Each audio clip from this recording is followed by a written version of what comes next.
तो आज का हमारा टॉपिक है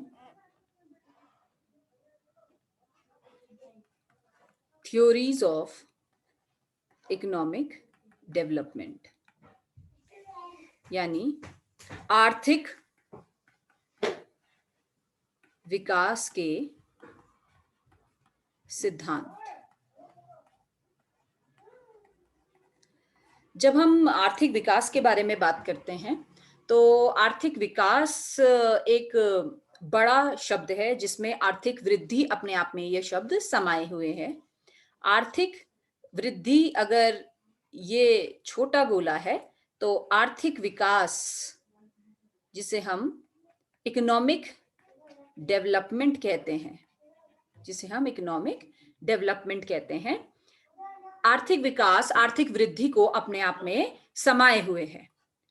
क्यों? क्योंकि आर्थिक वृद्धि में हमारा मात्र प्रति व्यक्ति आय में वृद्धि को आर्थिक वृद्धि कहा जाता है, इकोनॉमिक ग्रोथ कहा जाता है। और आर्थिक विकास जो है वो एक होलिस्टिक कॉन्सेप्ट है जिसमें हम सभी समस्त सामाजिक सूचकांक जैसे स्वास्थ्य, शिक्षा, पर्यावरण, इन सबको भी हम इसमें इंक्लूड करते हैं। ये तो हमारा कॉन्सेप्ट है आर्थिक विकास का।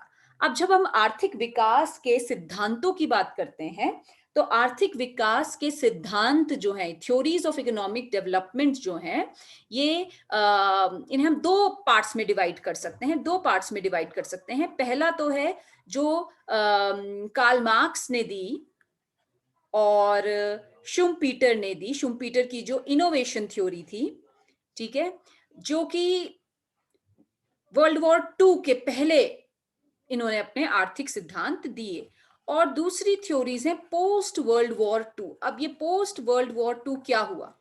इस अवधि में, इस पीरियड में ये हुआ कि जो देश अभी नए नए जो गुलामी की जंजीरों से आजाद हुए थे, उनके आर्थिक विकास के लिए, जिन्हें आज हम अंडर डेवलप्ड कंट्रीज कहते हैं, जो अंडर डेवलप्ड कंट्रीज थी, उनके आर्थिक विकास एक अहम मुद्दा बन गया।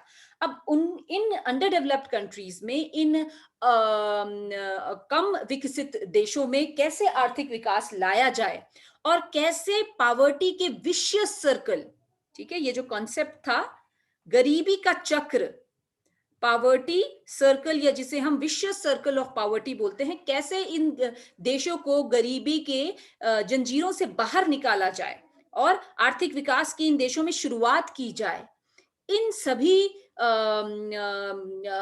मुद्दों पर फोकस किया आर्थिक विकास के सिद्धांतों ने। कब? पोस्ट वर्ल्ड वॉर 2 पीरियड में।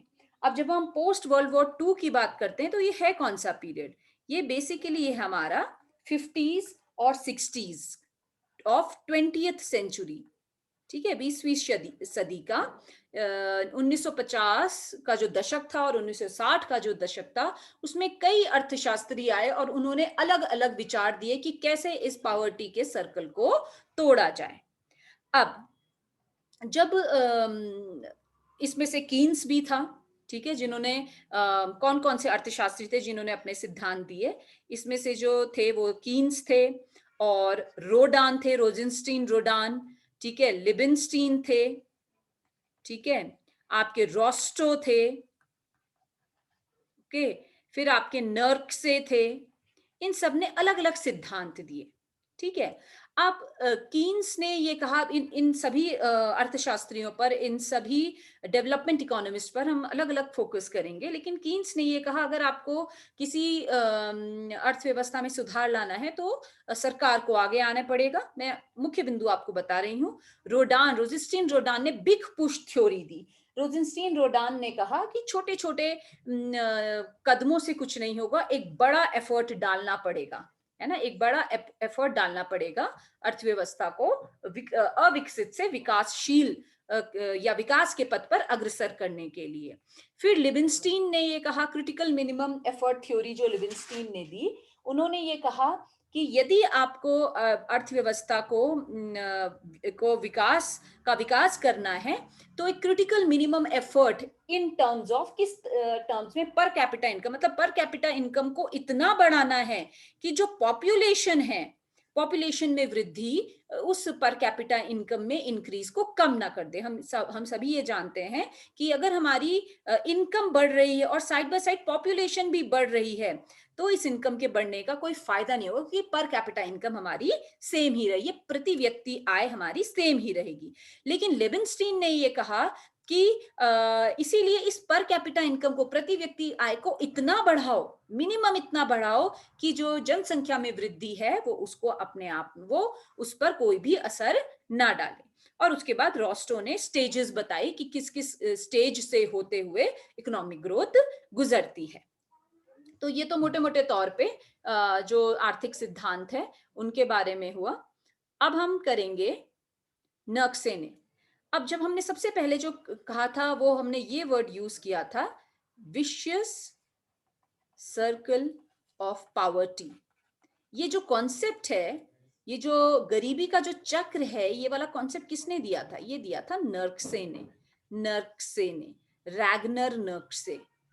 ठीक है, रैगनर नर्क्से ने ये कहा कि जो हमारी जो ये अंडर डेवलप्ड कंट्रीज हैं, ये एक तरीके के किसमें है, ये एक तरीके की विशियस सर्कल, एक गरीबी के एक चक्र में फंसी हुई है। किस तरीके से वो चक्र होता है ये देखिए।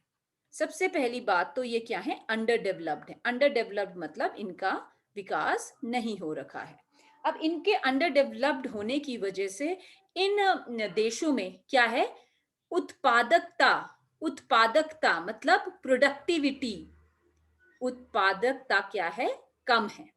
उत्पादकता कम है, और उत्पादकता में कमी के कारण क्या हो रहा है, इनकी जो आय है, कैसी आय, स्पेशली जो लो ग्रामीण क्षेत्र की स्पेशली जो आय है वो क्या है, कम है। ग्रामीण क्षेत्र की आय, आय क्या है, आय भी कम है। अब ग्रामीण क्षेत्र की आय कम होने की वजह से सेविंग्स कम है। और आपको बता दूं कि अंडर डेवलप्ड कंट्रीज में ज्यादातर लोग ग्रामीण अर्थव्यवस्था पर निर्भर करते हैं। सेविंग मतलब बचत जो है, बचत भी कम है। और बचत कम होने की वजह से निवेश कम है ना। Savings is equal to investment होता है ना, निवेश भी कम है, इन्वेस्टमेंट जिसे हम बोलते हैं। अब इन्वेस्टमेंट कम है, तो इन्वेस्टमेंट की कमी की वजह से कैपिटल डेफिशिएंसी आती है, यानी पूंजी, पूंजी में कमी आती है। और पूंजी में कमी की वजह से जो विकास अविकसित देश हैं, अंडर डेवलप्ड कंट्रीज हैं, वो अंडर डेवलप्ड ही रह जाती हैं। और हम ये पूंजी और इन्वेस्टमेंट का मैं आपको बता दूं that I is equal to delta K. ठीक है, हमने पहले भी ये किया हुआ है दैट जो हमारी पूंजी है, ये जो कैपिटल है, ये कैसा वेरिएबल है, कि स्टॉक वेरिएबल है, स्टॉक चर है। और इन्वेस्टमेंट क्या है, एक फ्लो वेरिएबल है, एक फ्लो वेरिएबल है, क्योंकि it is measured over a period of time. और स्टॉक जो है वो एक समय के एक बिंदु पे मापा जाता है। तो ये है एक जिसे हम बोलेंगे रैगनर नक्से ने जो दिया था, विशियस सर्कल ऑफ पॉवर्टी, कैसे अविकसित देश अविकसित ही रह जाते हैं। और इसमें जो सबसे इंपॉर्टेंट रीजन है कि ये क्यों अविकसित रह जाते हैं, इसका कारण है supply of capital.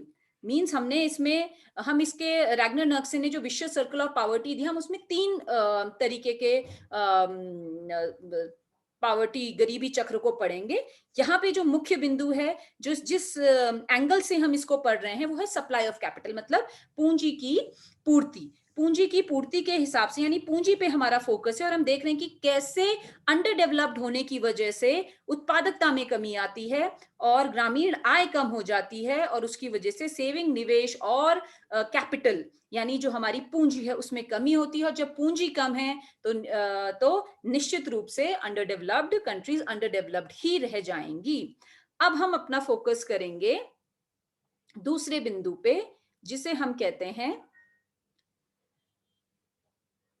Demand side of capital. ठीक है, अभी तक तो हमने डिमांड साइड ऑफ कैपिटल, अभी तक हमने किस पे फोकस किया, अभी तक हमने सिर्फ और सिर्फ पूंजी की सप्लाई की तरफ से देखा कि कैसे पूंजी में कैपिटल की जो सप्लाई है, पूंजी की जो सप्लाई है वो अविकसित देशों में कम रह जाती है। और उसका कारण क्या है? उनका अविकसित होना। और उसका रिजल्ट क्या है? पूंजी में कमी का रिजल्ट क्या है? उनका अविकसित होना। इसीलिए एक चक्र बन जाता है। अब हम देखेंगे कि पूंजी की मांग में कमी के कारण भी ये विशेष सर्कल समझाया जा सकता है। अब ये कंट्रीज कैसी हैं? अंडर डेवलप्ड है, यानी इनमें विकास नहीं है। इसकी वजह से क्या है? उत्पादकता में कमी है, जैसे कि हमने पहले पढ़ा था, उत्पादकता में कमी। अब उत्पादकता में कमी के कारण क्या हो रहा है? रूरल इनकम लो है, लो रूरल इनकम है ना, यानी जो हमारी ग्रामीण क्षेत्र की आय है वो कम है।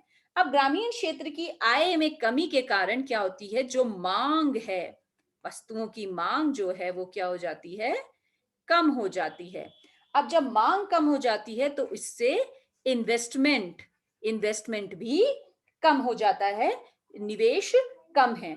और निवेश में कमी की वजह से क्या होता है?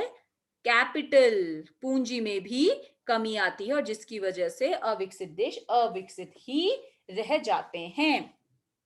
ठीक है, तो ये तो हो गया डिमांड साइड। अब हम पढ़िए, हम क्या कर रहे हैं? हम नक्शे के विशेष सर्कल ऑफ पॉवर्टी का कंसेप्ट पढ़ रहे हैं, और इसने 3 तरीके के विशेष सर्कल बताए हैं जिसपे हम एक एक करके फोकस करेंगे। अब ये लास्ट वाला जो है कि अविकसित जब देश होते हैं तो इसकी वजह से क्या हो रहा है? अंडर डेवलप्ड कंट्रीज जो हैं उनके क्या हैं? Under developed resources. अब इनके जो संसाधन हैं वो भी पूरी तरीके से विकसित नहीं है, और पूरी तरह से विकसित ना होने के कारण एक पिछड़ापन है। क्या है? एक पिछड़ापन है, बैकवर्ड है। लोग क्या है वहां पे? बैकवर्ड हैं। संसाधनों का मोबिलाइजेशन सही तरीके से ना होने के कारण अंडर डेवलप्ड रिसोर्सेज हैं। अंडर डेवलप्ड रिसोर्सेज का मतलब है कि जो संसाधन है उनको पूरी तरीके से प्रयोग नहीं हो पा रहा है, और इसकी वजह से जो अविकसित देश है वो अविकसित ही रह जाते हैं, है ना। तो ये है हमारा विशेष सर्कल ऑफ पॉवर्टी का कंसेप्ट जो नक्शे ने दिया। अब हम पढ़ेंगे कि इस विशेष सर्कल ऑफ पॉवर्टी को तोड़ा कैसे जा सकता है। Methods to break the vicious circle of poverty. अब ये जो विशेष सर्कल ऑफ पॉवर्टी है इसको हम तोड़ कैसे सकते हैं? अब इसके 2 तरीके हैं। जो अर्थशास्त्री थे उन्होंने 2 तरीके बताए। एक तो ग्रेजुअल अप्रोच, कि भाई धीरे धीरे, हमें कोई बहुत बड़ा कदम उठाने की जरूरत नहीं है, लेकिन धीरे धीरे हम इसको अचीव कर लेंगे, अपने आप ही हम निकल जाएंगे इससे। और एक है रेडिकल अप्रोच, जिसमें हमें कुछ बड़ा करने की आवश्यकता है। अब ये जो रेडिकल अप्रोच है, या जिसे हम क्या बोल रहे हैं, अभी हम इस पे आएंगे। पहले हम ग्रेजुअल अप्रोच बता दें कि किन 2 अर्थशास्त्री जो इसके प्रवर्तक हैं, ये हैं लिबिनस्टीन और दूसरे हैं नेल्सन और लेविनस्टीन। नेल्सन ने दी क्रिटिकल मिनिमम एफर्ट थ्योरी, जिसका उल्लेख क्रिटिकल मिनिमम एफर्ट थ्योरी जिसका उल्लेख हम कर चुके हैं। और रेडिकल अप्रोच में आ गई आपकी theory of big push given by Rosenstein Rodan. ठीक है, रोजेनस्टीन रोडान की big theory of big push. तो आज के लिए इतना ही, बाकी हम कल पढ़ेंगे।